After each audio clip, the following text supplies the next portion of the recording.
So ఇప్పుడు నిజంగా చెప్పాలంటే చంద్రబాబు నాయుడు గారి మీద పదవి వచ్చింది అనే కంటే, సీఎం అయ్యారు అనే కంటే, ఒక పవిత్రమైన బాధ్యత ఏపీ ప్రజలు ఆయన మీద పెట్టారు. చేస్తాడు. ప్రప్రథమంగా ఆయన చేయాల్సిన పని ఏంటని మీరు అనుకుంటున్నారు? ప్రప్రథమంగా చేయాల్సింది ఏంటంటే, ఆయన నేచర్కి విరుద్ధమైంది ఇది, కానీ చేయాల్సిందే. ఏంటంటే ముందు అసలు ప్రక్షాళన చేయాలన్నమాట. ఈ పోలీస్ డిపార్ట్మెంట్ని, ఈ అడ్మినిస్ట్రేటివ్ డిపార్ట్మెంట్ని ప్రక్షాళన చేయాలి. ప్రక్షాళన చేయాల్సింది కంప్లీట్గా. లేకపోతే ఇదిగో చేయనివ్వరు, ఇక్కడ పనులు చేయనివ్వరు, విషయమే వాళ్ళు. అందుకనంటే ముందు అసలు ఆ సిస్టమ్ ప్రక్షాళన చేస్తే తను మిగతావి చేసుకోవాలి. ఓకే, రూట్స్ నుంచి తను మిగతా అయిపోతాయి. ఇప్పుడు నాకైతే ఏంటంటే ఇప్పుడు ఎట్లా అంటే ఆయన నేచర్ అట్లాంటిది, ఆయన కెపాసిటీ అలాంటిది. ఎప్పుడో నేను 2004-03లోనే ఇంటర్నేషనల్, నేను అమెరికా వెళ్ళి వస్తూ మధ్యలో ఆగితే అక్కడ ట్రాన్సిట్ ఉంటుంది కదా, ఆగితే వాళ్ళందరూ మాట్లాడింది ఎవరి గురించి? చంద్రబాబు. ఆఫ్టర్ ఆల్ అప్పుడు చంద్రబాబు నాయుడు అంటే ఒక స్టేట్ సీఎం, ఎక్కడో మూల ఉన్న Andhra Pradesh state. Why should they all talk about him? Houston ఎయిర్పోర్ట్లో అతను ఒక సిటిజన్ ఆఫ్ యూకే వచ్చి అడిగాడు అనమాట, మీరు ఈ బొట్టు ఎందుకు పెడుతున్నారంటే ఎక్స్ప్లెయిన్ చేశాను. తర్వాత ఎక్కడి నుంచి అన్నాడు అంటే ఇండియా అన్నా. అంటే విచ్ పార్ట్ ఆఫ్ ఇండియా అన్న. సౌత్ ఇండియా అన్నాను. South India means you are from the Naidu state అన్నాడు. నాకు అసలు ఈ నాయుడు స్టేట్ ఎక్కడి నుంచి వచ్చింది అంటే he was so popular then itself. స్టేట్స్లో కూడా మళ్ళీ నేను ఒకసారి ఇంకొక చోట కూడా ఇదేంటి మామూలుగా ఈ నెదర్లాండ్స్ దీనిలో అనమాట, ఆమ్స్టర్డామ్. అక్కడ కూడా ఈ ట్రాన్సిట్ కోసం ఇంకొక విజిట్ అప్పుడు వెయిట్ చేస్తే కూడా అక్కడ కూడా ఇవే క్వశ్చన్లు. వాళ్ళందరూ మన ఐటీని గురించి వీళ్ళ గురించి క్వశ్చన్లు నాకు. అంటే he was so popular then itself. వీళ్ళందరూ తర్వాత వచ్చిన వాళ్ళు. తర్వాత అందరూ ఇప్పుడున్న పొలిటీషియన్స్ అందరూ ఆయనకంటే చిన్నవాళ్ళే ఉండొచ్చు, but he was popular then itself. He did. ఇప్పుడు ఎన్డీఏ కన్వీనర్గా చేసినప్పుడు he got offer. Twice he got offer to be the prime minister. He didn't accept. ఆయనకి ఏంటంటే ఈ స్టేట్ని డెవలప్ చేయాలి, తెలుగు ప్రజలకు ఇది అలా ఎన్టీఆర్ గారి నుంచి వచ్చినటువంటి కొంత స్ఫూర్తి ఉంది ఆయనకి. ఎందుకంటే తెలుగు ప్రజలు ఉనికి ఎట్లా అది అనేది ఉంది కాబట్టి, అది నర జీర్ణించుకుపోయింది కాబట్టి ఆయన కష్టపడేది, పాటుపడేది ప్రజల కోసమే. కానీ వీళ్ళందరిలాగా డబ్బులు పోగేసుకొని కోట్లు పోగేసుకుని అక్కడే చేసేసి ఇక్కడే అసలు మనం మరి వేశారు కదా. తను వచ్చిన మొదటి రోజునే 23-4 గంటల్లో ఆయన మీద ఏదో ఒక కేసు తయారు చేయమన్నాడు. ఐఏఎస్లు అందరికీ అప్పచెప్పాడు. They could not do. అక్కడ వదిలేస్తారు. ఆఖరి మళ్ళీ కష్ట తెచ్చుకో. కష్ట అంటే ఏం లేదు, వేరే కష్ట ఫ్యాక్షనిస్టుల కష్టం ఉంటుంది, వాళ్ళ కష్టాలు అలాగే ఉంటాయి కదా, వేశాడు. మరి ఆయన ఉంటే నువ్వు ఎందుకు ప్రూవ్ చేయాలి కదా? మరి ఎక్కడెక్కడ ఉన్నాయో పట్టుకుని ఉండొచ్చు, నువ్వు ఏమన్నాయో తీర్చి ఉండొచ్చు కదా. లోకేష్ ఓపెన్ ఛాలెంజ్ చేశాడు. అవును కదా.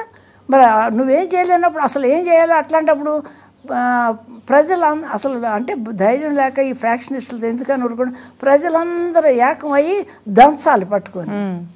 అవును, బయటకు లేకొట్ట చూపించు, మరి నువ్వెందుకు మాట్లాడావు చూపించు అని అడగాల్సిన సమయం. కానీ అందరికీ భయం ఏంటంటే పోలీసులతో పిటి గవర్నమెంట్ వాళ్ళది. పిటి ఏంటంటే పోలీస్ డిపార్ట్మెంట్ సైట్స్ తీసుకోవడం. ఇప్పుడు ఎక్కడ ఒకటి ఉంటారమ్మా, ఏదో పర్సనల్ ఇది ఉండొచ్చు, బట్ డిపార్ట్మెంట్ హయ్యర్ లెవెల్స్ అన్నీ కూడా అమ్ముడుపోతే ఎలాగా? పోలీస్ డిపార్ట్మెంట్, అడ్మినిస్ట్రేటివ్ డిపార్ట్మెంట్ అట్లా. ఇంకా అక్కడికి సేవ్ చేసింది, అమరావతి రైతులను సేవ్ చేసింది ఏంటంటే అప్పుడు మొట్టమొదటిలో ఉన్న హైకోర్టు చీఫ్ జస్టిస్ మధ్యప్రదేశ్ వచ్చారు కదా, ఆయన ఎగ్జాక్ట్ పేరంతా గుర్తులేదు. ఆయన జస్టిస్ దీన్ని బట్టి ఆయన ఇలా అమ్ముడు పోని మనిషి కాబట్టి ఆ మాత్రం నిలబడింది అమరావతి. తర్వాత దానికి ఫండమెంటల్గా రూల్స్ మార్చడానికి వీలు లేని విధంగా చంద్రబాబు నాయుడు గారు దాన్ని పగడ్బందీగా చేశాడు కాబట్టి, లేకపోతే ఉండేది కాదు. జుడిషియరీ ఇప్పుడు అంటే జుడిషియరీ మేము అమ్ముడు పోయామంటే అని జరిగింది అందరికీ తెలుసు. అంటే తప్పు పడతారు కదా జుడిషియరీని. అంటే జుడిషియరీ కూడా అలాగే యాక్ట్ చేస్తుంది. లేకపోతే జుడిషియరీ అయితే మాత్రం 3070 సార్లు రాకుండా అనుకోండి, అయితే వదిలిపెడతావమ్మా, నువ్వు అటెండ్ అవుతావా? అటెండ్ అవ్వకపోతే ఊరుకుంటారా? ఎన్నో ఉన్నాయి అలాంటివి, ఎన్నో ఉన్నాయి. అంటే that it self is open secret. Open secret. Everything was bat. Everything was bat. అదే అనమాట. ఇప్పుడు ఏంటంటే వచ్చారు నిజమే. ఇప్పుడు ఇట్ ఈస్ ఎ టాస్క్. మీరు ఇందాక అన్నారు చూడండి, చంద్రబాబు నాయుడు గారు వచ్చారు, నిజమే వచ్చారంటే ఎలా చేయగలుగుతారు? ఏం చేస్తాం? నిజమే, that is there. But I feel confident that he will find a way. ఆయనకి తెలుసు హీ కెన్ డూ. 19 అంతకుముందు 14లో ఎలక్షన్ అయిపోయిన తర్వాత అప్పుడు కూడా మరి స్టేట్ నెగిటివ్ బ్యాలెన్స్లో ఉంది. అక్కడ కూర్చుంటే ఆ కుర్చీ కూడా లేకపోతే ఆ బస్సులోనే కూర్చుని అడ్మినిస్ట్రేట్ చేశారు, అంతా చేశారు కదా. అప్పుడు ఎన్టీఆర్ ట్రస్ట్ భవన్కి అందరూ ఆయన ఇక్కడికి వచ్చినప్పుడు వెళ్తే నేను కూడా వెళ్తే నేను అన్నాను wish you best of luck అండి అని. అంటే చాలా ఉందమ్మా చేయడానికి అలా అన్నా. నేను అన్నా you can do, you will do అన్నాను. అంటే ఆ ట్రస్ట్ భవన్లోనే అనేసి అది ఏదో గుబ్బోకే తీసుకెళ్తాం, అదే ఇచ్చేసి. నాకు మీ మాటల్లో ఎన్టీఆర్ గారి మీద ఉన్న అభిమానం చంద్రబాబు నాయుడు గారి మీద కూడా కనిపిస్తుంది. అరే అది ఎన్టీఆర్ గారు ఉన్నప్పుడు అప్పుడేంటంటే చంద్రబాబు నాయుడు గారు నాకు ఇంట్రడక్షన్ అంటే ఫస్ట్ టైం ఆయన చంద్రబాబు నాయుడుని చూసింది ఒక మహానాడు అక్కడ గంటిపేటలో ఉన్న దీని దగ్గర పెట్టారు. అప్పుడు ఊరికే మేము వెళ్ళాము, దూరం నుంచి చూశాను అనమాట. అంతే, ఇంకా అంతకంటే వేరే పరిచయం లేదు. తర్వాత తనకి ఎప్పుడు నేను మీట్ అయింది నేను ఈ న్యూస్ రీడ్ కాన్స్టిట్యూషన్ నిలబడదాం అన్నప్పుడు. అప్పుడు అంటే డాక్టర్ విజయరామారావు నేను వెళ్ళాం. హాఫ్ అన్ అవర్ అంటే ఆల్మోస్ట్ 45 minutes మాట్లాడారు, అంతా చేశారు. బట్ బయటకు రాగానే నేను కామెంట్ చేసింది ఏంటంటే వాళ్ళు మనకు ఫేవర్ చేశారా లేదా అని కాదు, అక్కడ క్వశ్చన్ లేదు. బట్ ఒక పొలిటీషియన్ అంటే చంద్రబాబు నాయుడు లాగా ఉండాలి అన్నాను. అంటే ద వే హీ, ఎందుకంటే ఆయన ఎప్పుడు ఏది చెప్పినా చేసి చూపించారు, చేసిందే చెప్పారు. నన్ను అడిగారు, అది కాదమ్మా మరి మీ ప్రాక్టీస్ ఉంది కదా, మరి ఎలా చేస్తారు అంటే నేను ఆల్టర్నేట్ చెప్పాను. ఎందుకంటే మరి మీరు లేకపోతే అది దెబ్బతింటుంది కదా, ఎవరు చూస్తారు అంటే. హీ టేక్స్ ఆల్ ఆస్పెక్ట్స్ అనమాట ఇంటూ కన్సిడరేషన్. ఏదో మనం వెళ్ళాం కాబట్టి ఏదో మాట్లాడు చేస్తానంటో పంపించేయడం అది క్వశ్చన్ కాదు అక్కడ. హీఈస్ అంటే ఎలాగా ఒక పని చేస్తున్నామంటే దాని గురించి ఎలా కన్స్ట్రక్షన్ మొదలు పెట్టాలి, ఎలా చేయాలి అలా అనేది ఒక ప్లానింగ్, ఒక విజన్ ఉంటుంది. విజనరీ అందరికీ తెలిసిందే, చంద్రబాబు నాయుడు అంటే విజనరీ అంతే. విజనరీ స్టాంప్ అట్లా అనమాట. అందుకని ఏంటి అప్పటి నుంచి నేను మామూలుగా అప్పుడు మా ట్రస్ట్ భవన్లో మాట్లాడి I use to go and meet చేసి ఉన్నది, పరిచయం లేదని కాదు. పురంధరేశ్వరి చిన్న మంట అంత పురంధరేశ్వరి గారితో కూడా ఉంది అట్లా అనమాట. గుర్తుపడతారు వెళ్తే అవన్నీ ఉన్నది. ఇదంతా ఊరికి ఇప్పుడు అవసరం ఏం అవసరం లేదు మనకి. వీఆర్ అంతే, we have to be face observe what is going on. Observe చేస్తున్నాం. కానీ ఇప్పుడు ఈ ఏజ్ అలాంటిది ఏంటంటే I may not be able to only వోకల్గా మనం ఎంకరేజ్ చేయటము ఇలా చేయడం తప్పితే ఫిజికల్గా I cannot do anything. But anyway I will be happy. మన వోకల్గా సపోర్ట్ చేయడం కూడా గొప్ప విషయం.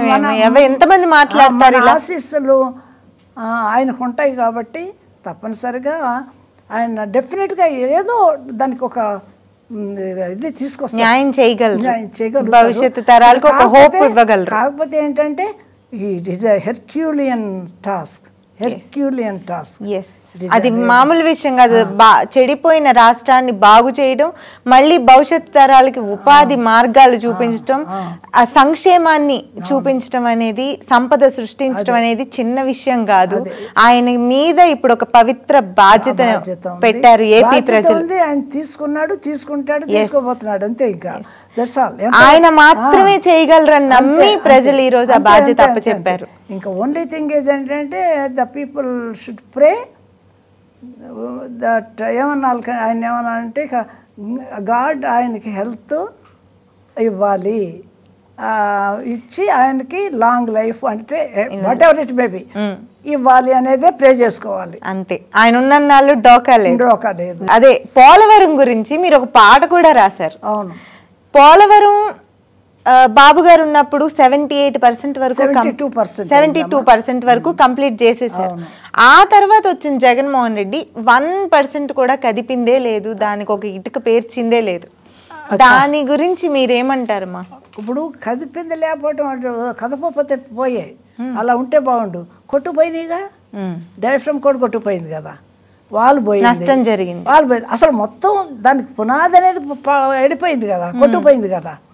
ఇప్పుడు అది ఏంటంటే మళ్ళీ ఓనమాల నుంచి మొదలు పెట్టడమే, అట్లా ఆ లెవెల్ బాగుపడకపోగా పాడైపోయింది.